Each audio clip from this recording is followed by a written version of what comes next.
Hello and welcome into the Locked On Wolves postcast. I'm here with Jack Borman. We're going to break down the Wolves win, a blowout win over the LA Clippers on Wednesday night. All upcoming next.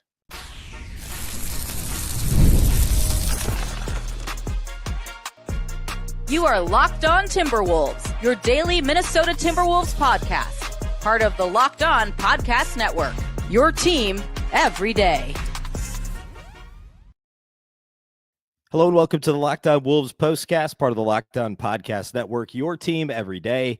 My name is Beecken. I'm the host of Locked On Wolves, filling in tonight on the postcast for Luke Inman. I'm joined by Jack Borman, of course, who's always on the postcast. We're talking all things Wolves Clippers, big blowout win here on Wednesday night for the Wolves, their third consecutive win.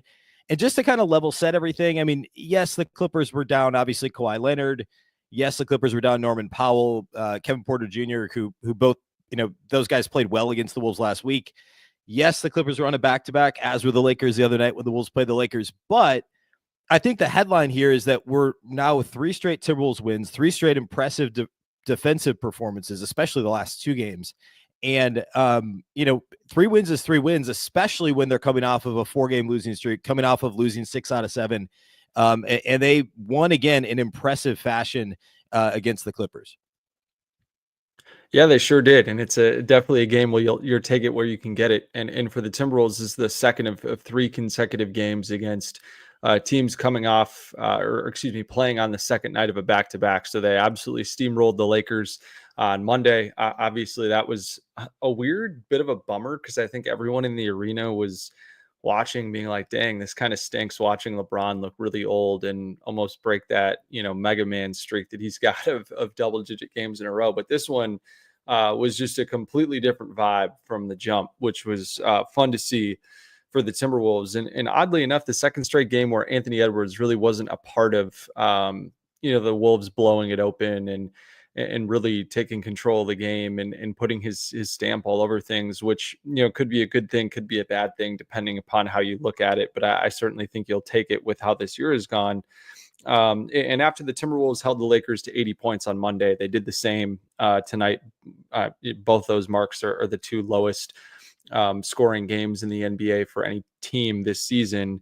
And funny enough, Lakers lose by 41 tonight. Clippers trailed by as many as 41 tonight. So just not a good night for LA basketball teams. But tonight it was all about the defense, right? 80.8 defensive rating for the Timberwolves tonight. That is the lowest single game defensive rating for any team in the NBA this season. And the Clippers are sitting on 50 points by the end of the third quarter, which is something that, I don't have the capability of looking it up right now, but I'd be shocked if a team had been at 50 points or fewer at the end of three quarters at any point in the last maybe 10 seasons or so, just to give you a sense of how rare that is.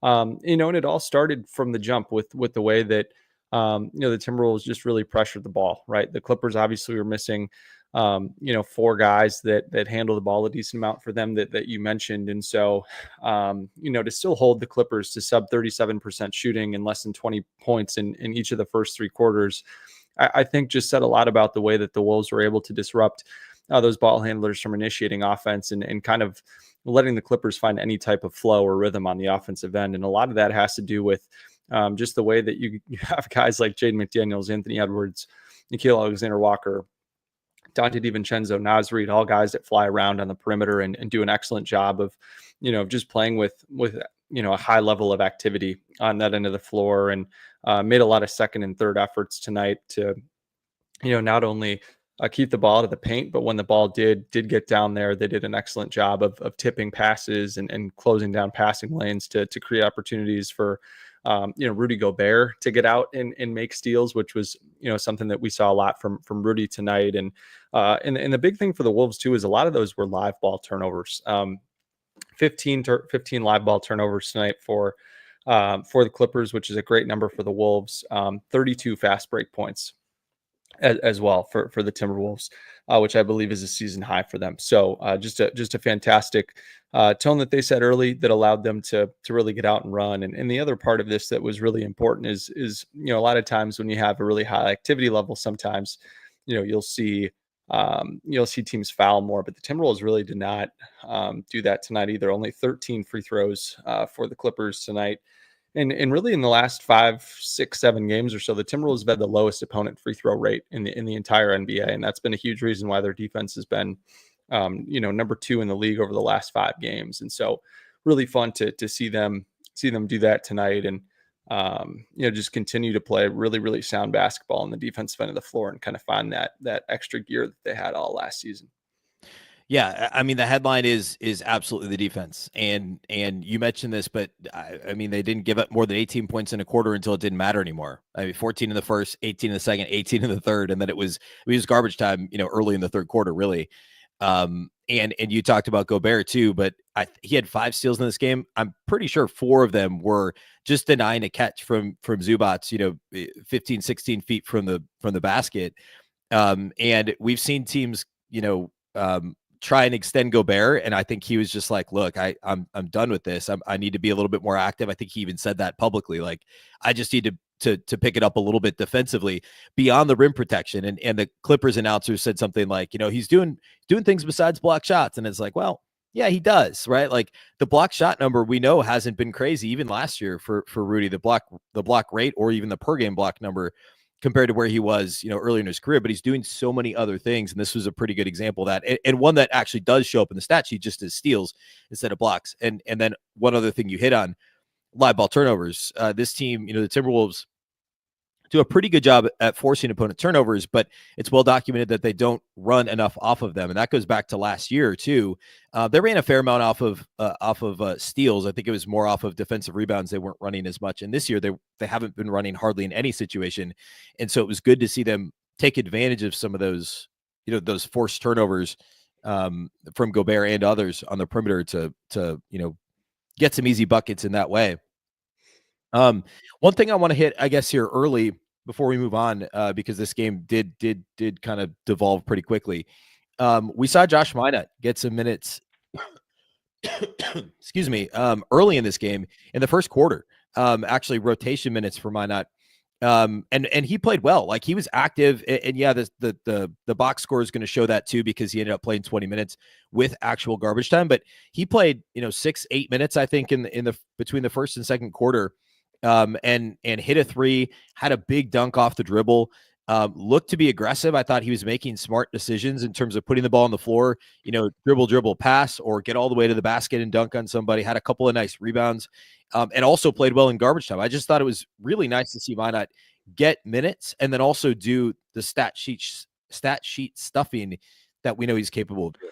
Yeah, I think what was really nice for Josh Minott too was the way that Chris Finch deployed him and the lineup that he played with. I think, for someone like Minott, it's just kind of hard for him to pop unless he's playing with, I think guys that, enable that popping, if that makes sense. He played in the 4-man group that has just been an absolute world killer all year with Nickeil Alexander-Walker, Dante DiVincenzo, Naz Reid, and Rudy Gobert. That lineup was out there towards the end of the first quarter, and Josh Minott, we've seen it now a few times in the last couple of weeks where he's come in for Anthony Edwards with about 2 minutes left in the first quarter instead of letting Ant play the entire first quarter, which is something that Finchie has done to try to get other guys into the game here and there, but also just I think to give Ant a little bit more of a breather, just because I think the 41 minutes a game he was playing over the first, 3-4 weeks of the season was pretty unsustainable. And so, you got to give a lot of credit to Chris Finch for putting him in a lineup that makes a lot of sense in terms of, you've got 2 guys that can guard ball handlers. You have a guy like Naz that you can switch with Minott. You can switch 1 through 4 in that lineup, which was something that we saw in the early part of that second quarter. And then you have Gobert back there as well, which was, obviously something that makes everybody's life easier. But for Josh, it was just right away. His defensive playmaking jumped out right away. Had a couple of nice saves on loose balls that were going out of bounds. He was excellent in transition. He had 6 points, 3 rebounds, 3 assists, and a steal in his first 4 minutes. So it was really nice to see Chris Finch let Josh Minott continue to play into that second quarter. That's something we haven't seen him do, even when he has, something we haven't seen Josh Minott do, even when, he has closed the first quarter. He hasn't then come back out with that same group to start the second quarter. That's normally when Mike Conley plays, but I really liked what Finchie did. He left Minott in there at the start of the second quarter and then had Mike Conley come in a few minutes later to pick up Nickeil Alexander-Walker. And so that just allowed you to have, that other, really, really strong perimeter defender out there along with Dante DiVincenzo. That was really fun to watch. And I just think Josh Minott puts so much energy into the game and gets his teammates going in a really fun way that I think totally helped take this thing from commanding lead to, this game was totally over midway through the second quarter. And Josh Minott's energy had a ton to do with that. His transition offense is incredible. I think this is a team, we've seen Chris Finch talk about it, but we saw Tim Connolly talk about it at the end of last season in his exit interview, at the start of this season in his preseason interview, saying that this team needs to run more and they need to find more ways to, convert the stops that they are getting into transition opportunities the other way. And Josh Minott is a one-man fast break in terms of, any type of loose ball. He gets it. It's going to be points the other way. I think he's far and away the best transition player on this Timberwolves team. And it was really fun to see him kind of get his opportunity to shine and him to really run with it and make the most of it. Like you said, not only just in regular rotation action in the first quarter or in the first quarter of the second quarter, but also later during garbage time, because that's how Nickeil Alexander-Walker entered the rotation really for the first time, was because of how well he played in garbage time. And the same goes for Naz Reid. So, the more that we can see Minott and these opportunities that he gets, if he's able to make the most out of them and be consistent, kind of bring the same things to the table, I think it'll be, a much easier decision for Chris Finch and this coaching staff to try to find a way to, to either, extend it to 9 with Dillingham, or, maybe play it a little bit more situationally where, in lineups where, or games against teams where Dillingham may kind of have a tough matchup with the opposing backcourt, maybe you can put Josh Minott and feel good about putting Josh Minott in there as well. Or, even, on nights when Jaden McDaniels just doesn't have it, which he hasn't for the last few nights, I think you'd feel a lot more comfortable about just saying, what, Jaden, maybe it's not your night, and we're going to put in Josh Minott and trust that, Josh Minott can do some of the things that we know you can do, on nights you don't have it. Yeah, I think that's a distinct possibility. I think, yes, I think that there are overlapping skill sets there, and the Wolves need to find minutes for Minott. I think Chris Finch knows that, and that's one area I think where they can find some, short of anybody being out for an extended period of time, which obviously we don't want. All right, I want to talk a little bit more about some rotation things. We'll close the show a little bit later then by talking about the upcoming Warriors matchup. We'll do all that here next. Our title sponsors of tonight's postcast are our friends over at Game Time. Game Time has a new feature called Game Time Picks that makes getting tickets to see your favorite teams play live even easier. Game Time Picks filters out the fluff to show you only incredible deals on great seats, so you don't have to waste time searching through thousands of tickets. You can also get other live events at Game Time. That includes concerts, comedy, theater, of course, all sports, not just basketball. You can also curate your selection with Game Time Picks to allow you to find whatever game fits best for your schedule and what you're looking to do. Plus, you can toggle the all-in pricing on to allow you to see the total up front with no surprise fees at checkout. Get a panoramic view from your seat in the app before you buy as well, and the lowest price guarantee means that Game Time will credit you 110% of the difference if you think you find a better price somewhere else. Take the guesswork out of buying tickets with Game Time Picks. Download the Game Time app, create an account, and use the code LOCKEDONNBA for $20 off your first purchase. Terms apply. Again, create an account, redeem the code LOCKEDONNBA. That's LOCKEDONNBA for $20 off. Download Game Time today. What time is it? Game time.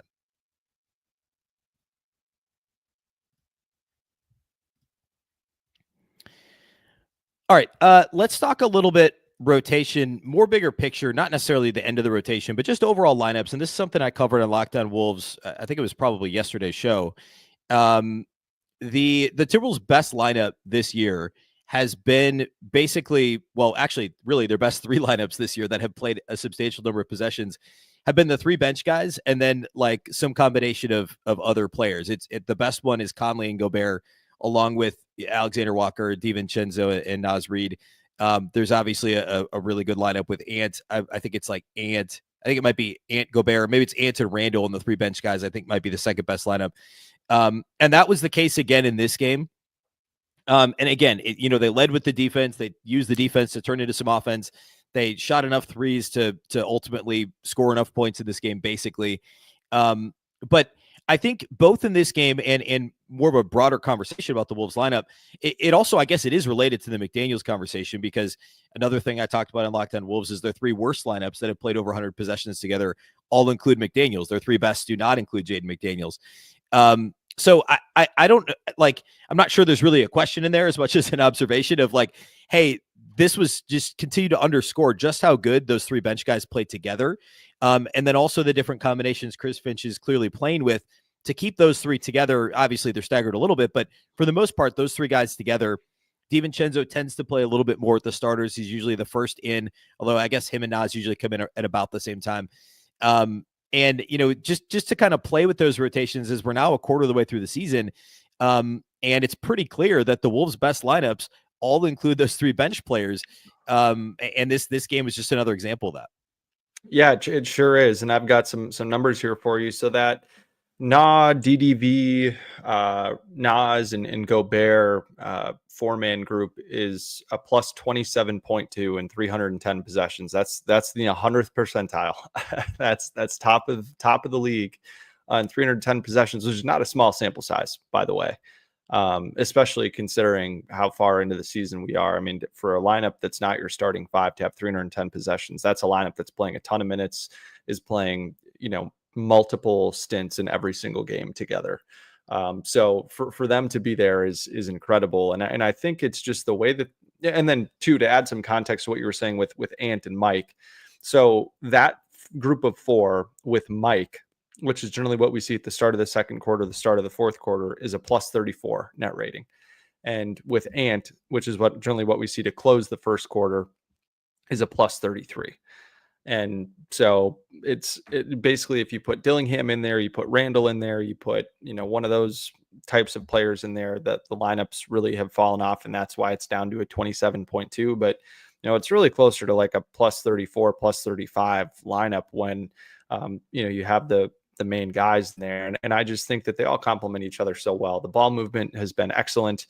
But I think it's more so the defense, right? They have a 90.1 defensive rating, which is, again, 100th percentile. Their offensive rating is in the 76th percentile. So it's above average, but a 90.1 defensive rating is really pretty incredible, considering that the best net or defensive rating in the NBA right now is 105.1. So it's pretty staggering to see what they can do. And so, not only do they share it really well offensively, but they fly around and close down a lot of passing lanes really quickly. They can switch. They can play zone, which we've seen for different stretches. They can. It's also a lineup that I think better supports Rudy to play higher up out of that drop coverage, which is closer to the style of defense that we saw them play when they were really at their apex last season, rather than Rudy have to be down there in such a deep drop and open up the lane for guys like De'Aaron Fox or Tyus Jones to fly in there and just kill them with floaters.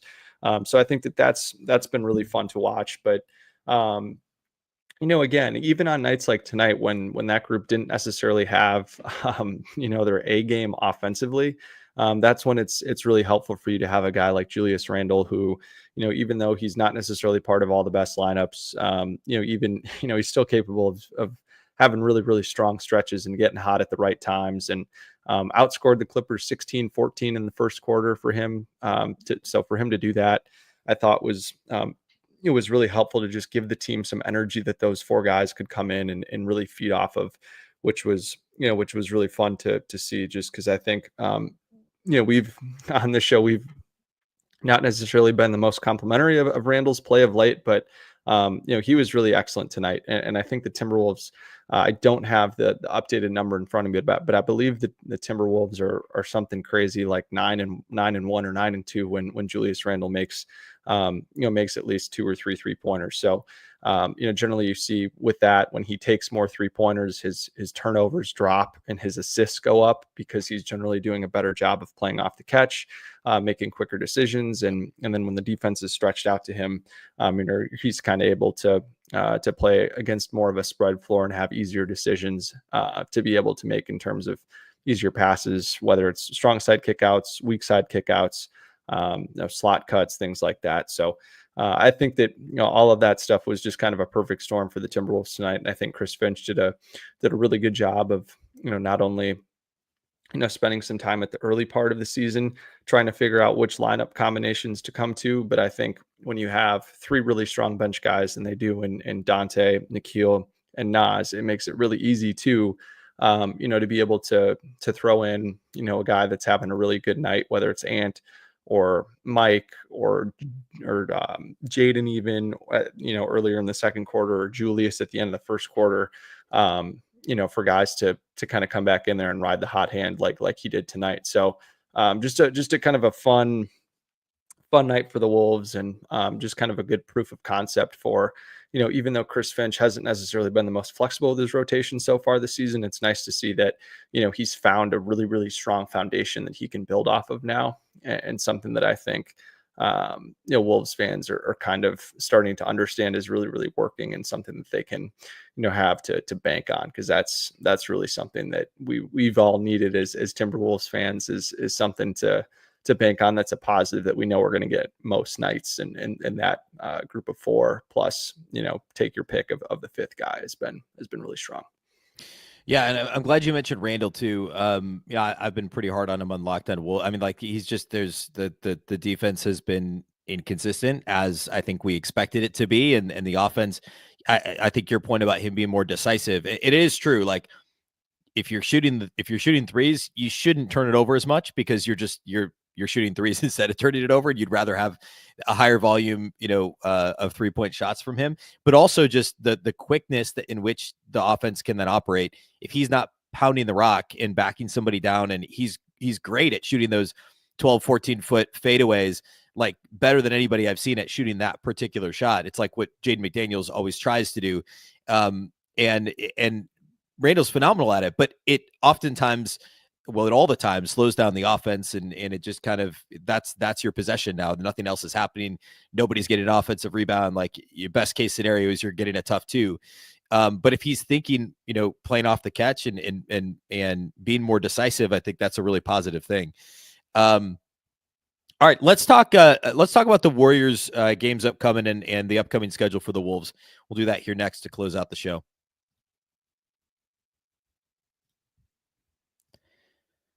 Today's episode of the Postcast is brought to us by Chime.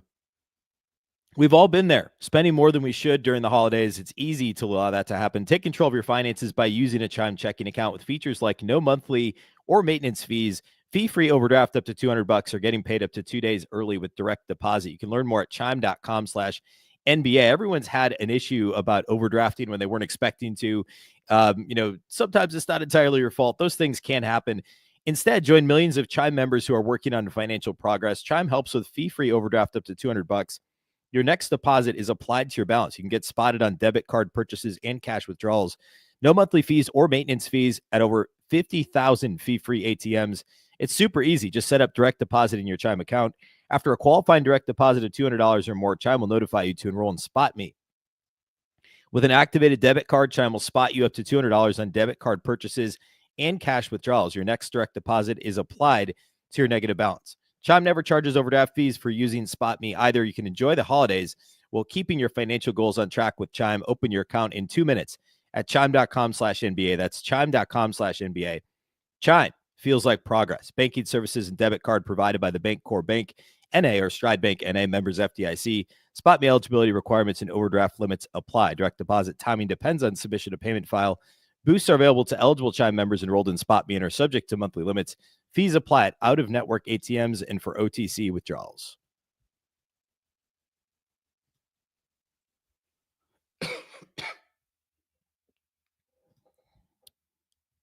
All right, so next up for the Wolves. Friday night, the Wolves are still on the West Coast. They face Golden State. It's an ESPN game at 9 p.m. Friday. Of course, the Wolves have not seen the Warriors yet this year. I think Golden State's been better than I think everybody expected them to be this year. They've get them twice in 3 days this weekend. What are your initial thoughts about this matchup? What are you looking out for on Friday night, Jack? Yeah, my initial thoughts are that Steph Curry is not going to play in this game. It's the third game in 4 nights for the Warriors. It is the second night of a back-to-back for them. They play Houston tomorrow night. But they're likely going to be without Draymond Green, who is dealing with a calf injury and has not played, the last couple of games. And, I understand that, the league doesn't really want guys sitting games, but the reality is like they're trying to manage, Steph Curry's minutes, and the Warriors have been having a 12, even 13 man rotation at times as a means of being able to keep Steph and Draymond's minutes down, especially since they've lost Anthony Melton to an ACL sprain, kind of a unique injury we don't see very much, but he's going to miss the rest of the season. And so after the Warriors really started hot out of the gates, they've kind of been like the Lakers and have really been, falling pretty hard. They had a really confounding collapse the other night against Denver in the NBA Cup on Tuesday night, which was tough to watch if you were a Warriors fan. But again, this is a team that's going to play really quick, kind of a staple of what we've seen from the Warriors. They're top 5 in pace. They're top 5 or top 10 in fast break points. They, like the Wolves, have a very high 3-point rate. A lot of the majority of their points come from beyond the 3-point line. 40, a little under 41% of their points come from beyond the 3-point line. And then, they're just not a team that gets the free throw line. It's something that we've come to know about these Warriors. And so, again, another situation for the Timberwolves defense should not have a problem with, the other team getting in foul trouble. Should be able to defend without fouling. I think if they can force Golden State to play below the 3-point line, I think that'll be a huge key. Just because Golden State's not a team that really likes to operate much in the mid range, and if the Timberwolves can do what they did tonight at the rim. Tonight at the rim, the Clippers were 11 of 26 shooting at the rim tonight, 42%. That's an incredible number, considering that, most times, teams in the league are anywhere between, 57, 65%, somewhere in there at the rim on any given night. So it's a fantastic number. And then I think if, they can prevent Golden State from shooting a bunch of corner threes, I think that'll be huge for them too. And they did that tonight against the Clippers. Clippers shot 31 above the break threes. They were 8 of 31 on those for 26%. So obviously Golden State's got more and better shooters than what the Clippers had available to them tonight. But, again, for the Timberwolves to force 23 turnovers, hold the Clippers to 13 assists, which is the second lowest number we've seen any NBA team have in a game this season. I think that's certainly important because Golden State shares the ball really, really well. They're third in the league in assists. So I think the Timberwolves can, again, just kind of, clog up passing lanes and force Golden State to play off the dribble, play below the 3-point line. Jaden McDaniels needs to set a foul trouble if he's going to guard Steph Curry, but I'd much prefer to see Nickeil Alexander-Walker, try to guard Steph as much as you can do that, just because I think he's been a better option for the Timberwolves going up against smaller and quicker guards. So, the Timberwolves have been a really successful team against the Warriors over the last 2-3 seasons. So I think that's something that should continue, especially considering it's a tough rest spot for the Warriors. But I think Sunday maybe we'll see Golden State have closer to a more full strength lineup and something that might be a little bit more representative of what they're going to be for the rest of the season. Golden State, they play Thursday, right? So they're in a back-to-back Friday. Correct. They play Houston. Okay, yeah. So that's the third straight opponent the Wolves will have that's on a back-to-back, which of course, like, you have to take advantage of those, right? You have to play your schedule, what's in front of you. It's also a really tough stretch overall in the Wolves schedule. If you look at it going all the way back to like the Boston game, right? Like it's basically all, I mean, I guess depending on where the Lakers and Clippers end up, but as of now, it's like all playoff teams all the way through basically Christmas, depending on what you think of Atlanta. It's pretty crazy. They've been really good recently. They crushed Milwaukee again tonight. So yeah, yes. One other thing I'd throw out there about the Warriors matchup is Golden State's a surprisingly good offensive rebounding team. And, a lot of that is Looney, and, they've got some of these longer bigs that are active on the offensive glass. And with the volume of threes that the Warriors shoot, the Wolves are, technically a pretty good defensive rebounding team, but we've seen them have these lapses where they're not. And also they struggle with those intermediate rebounds, long rebounds off of threes. And I have noticed during this 3-game winning streak, like the guards are kind of hoovering those up a lot more than they were when this team was losing 7 of 9. I feel like that just kind of comes, they're basically 50-50 balls at that point, right? Like those long rebounds off of threes. And that's something where if the Warriors are launching, 40 plus threes in this game, and there's 20, 25 plus rebounds out there to be had, there's going to be a bunch of those kind of intermediate rebounds that you're going to need the Jaden McDaniels and the Mike Conleys and the DiVincenzo's to kind of grab those. Or else you're going to give up those second chance opportunities, which against the Warriors, a lot of times those are going to be more 3-point attempts. And so it's going to be key for the Wolves to also rebound on the defensive glass in this game. And then we should also mention that now there's 2 more games on the schedule now that the cup is all settled. So they have the Warriors Friday and Sunday, and then next Friday they get like 4 days, 5 days off, and then they get the Lakers at home at San Antonio the following Sunday. So 2 pretty difficult games. I mean, the Wolves match up fine with the Lakers, but the Spurs game is certainly a tough one, to be added to the schedule by not making it into the Vegas round of the NBA Cup. All right, that's all we got for you tonight here on the Postcast. Of course, the Wolves are back in action, as we said, Friday night against Golden State. We go live for Postcast on Locked On Sports Minnesota YouTube channel after almost every Timberwolves game. Typically, it's Luke Inman with Jack. Occasionally, I'll fill in. So be sure to subscribe to Locked On Sports Minnesota on YouTube. You can catch the audio if you're ever not able to watch live on the Locked On Wolves audio feed. I'm daily Monday through Friday on that show, plus all the postcasts. So this will be on that feed later tonight. I'll have another show for you on Thursday and on Friday. Otherwise, that's all we got for you here tonight. A big thank you for stopping by and watching, or for listening to this after the fact, and we'll catch you next time.